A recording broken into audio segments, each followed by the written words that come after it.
പ്രിയമുള്ള പ്രേക്ഷകരെ നമസ്തേ. ഇവിടെ ചർച്ച ചെയ്യപ്പെടുന്ന വിഷയം ഭഗവത്ഗീതയാണ്.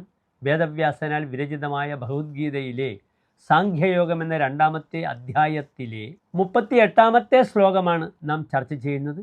ശ്ലോകം ശ്രദ്ധിക്കുക.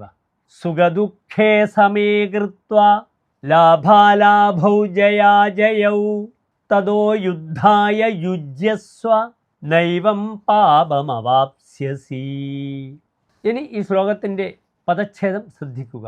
സുഖദുഃഖേ സമേ കൃത്വാ ലാഭാലാഭോ ജയാജയൗ തതഃ യുദ്ധായ യുജ്യസ്വ ന ഏവം പാപം അവാപ്സ്യസി.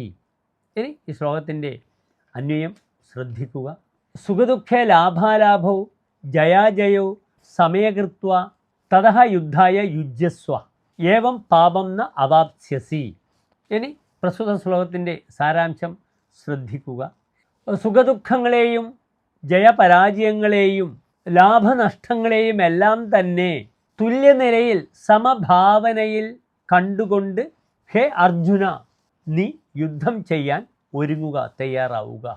അപ്രകാരം യുദ്ധം ചെയ്താൽ നീ പാപത്തെ പ്രാപിക്കയില്ല. ഇനി ഈ ശ്ലോകം കഴിഞ്ഞാൽ നാം വിവരിക്കാൻ പോകുന്ന കർമ്മയോഗത്തിൻ്റെ സാരസംഗ്രഹമാണ് ഇപ്പോൾ നാം ചർച്ച ചെയ്ത ഈ ശ്ലോകമെന്ന് പ്രിയപ്പെട്ട പ്രേക്ഷകർ അറിയുക. നമസ്തേ.